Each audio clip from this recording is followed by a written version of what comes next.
നമസ്കാരം. 4K ന്യൂസിലേക്ക് സ്വാഗതം. മോദി സർക്കാർ അധികാരത്തിൽ വന്നതിന് പിന്നാലെ രാജ്യത്ത് ആക്രമണങ്ങളും കൊലപാതകങ്ങളും വർഗീയ കലാപങ്ങളും തുടങ്ങി നിരവധി സംഘർഷങ്ങളാണ് ഉണ്ടായതും ഇപ്പോൾ ഉണ്ടായിക്കൊണ്ടിരിക്കുന്നതും. എന്തിനേറെ പറയുന്നു, ഈ സർക്കാർ അധികാരത്തിന് വന്നതിന് ശേഷം രാജ്യത്തിന് വേണ്ടി കാവൽ നിൽക്കുന്ന സൈന്യത്തിന് പോലും വേണ്ടത്ര സുരക്ഷയില്ല എന്ന വിമർശനങ്ങളും പല ഭാഗത്തു നിന്നും ഉയർന്നിരുന്നു. അതിന്റെ ഉദാഹരണം കൂടിയായിരുന്നു പുൽവാമ ഭീകരാക്രമണം. ആക്രമണം ഉണ്ടാകുമെന്ന് മുൻകൂട്ടി അറിയിച്ചിട്ടും കേന്ദ്ര സർക്കാർ കാണിച്ച അനാസ്ഥയാണ് ജവാന്മാരുടെ ജീവൻ നഷ്ടപ്പെടാൻ കാരണമെന്ന് മുൻ ഗവർണർ കൂടിയായ സത്യപാൽ മാലിക് വരെ വെളിപ്പെടുത്തിയിരുന്നു.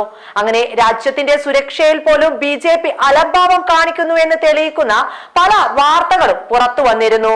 എന്നാൽ ഇപ്പോഴിതാ പ്രധാനമന്ത്രിയുടെ തട്ടകമായ ഗുജറാത്തിൽ നിന്നും രാജ്യത്തിന്റെ സുരക്ഷയെ തന്നെ ഞെട്ടിച്ചുകൊണ്ടുള്ള ഒരു വാർത്തയാണ് പുറത്തു വരുന്നത്. പാകിസ്ഥാനിൽ നിന്ന് വന്ന ആളുകൾക്ക് ആധാർ കാർഡും മറ്റ് തിരിച്ചറിയൽ രേഖകളും ലഭിച്ചു എന്നതിന്റെ ഞെട്ടിക്കുന്ന വാർത്തയാണ് അത്. ഗുജറാത്തിലെ മെഹ്സാന ജില്ലയിൽ വ്യാജ തിരിച്ചറിയൽ രേഖകളുടെ അടിസ്ഥാനത്തിൽ 4 പാകിസ്ഥാൻ പൗരന്മാർക്ക് ആധാർ കാർഡ് നൽകിയിരിക്കുകയാണ്. ദീർഘകാല വിസയിൽ ഇന്ത്യയിൽ താമസിക്കുന്ന ഇവർക്ക് ആധാർ വിവരങ്ങൾ ഉപയോഗിച്ച് ആയുഷ്മാൻ കാർഡുകളും ഉണ്ട്. റേഷൻ കാർഡ് വിശദാംശങ്ങളും വരുമാന രേഖകളും അടിസ്ഥാനമാക്കിയാണ് ആയുഷ്മാൻ കാർഡുകൾ വിതരണം ചെയ്യുന്നത്. നിലവിൽ 5 കുടുംബങ്ങളാണ് ഇവിടെ താമസിക്കുന്നത്. ഇവർ പാകിസ്ഥാനിലെ സിന്ധ് പ്രവിശ്യയിൽ നിന്നുള്ളവരാണ്. നിലവിൽ അഭയാർത്ഥികളായി ഇവിടെ താമസിക്കുകയാണ് എന്നാണ് റിപ്പോർട്ടുകൾ സൂചിപ്പിക്കുന്നത്. കുടുംബത്തിന് 2021 ഒരു റേഷൻ കാർഡ് ലഭിച്ചിരുന്നു. എന്നാൽ അത് 2023 അസാധുവാക്കി.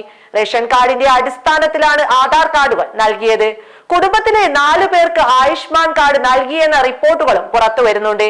എന്തായാലും ഈ സംഭവത്തിലൂടെ ഒരു കാര്യം ഉറപ്പാണ്, കേന്ദ്രം അറിയാതെ ഇങ്ങനെയൊരു നീക്കം നടക്കില്ല എന്നത്.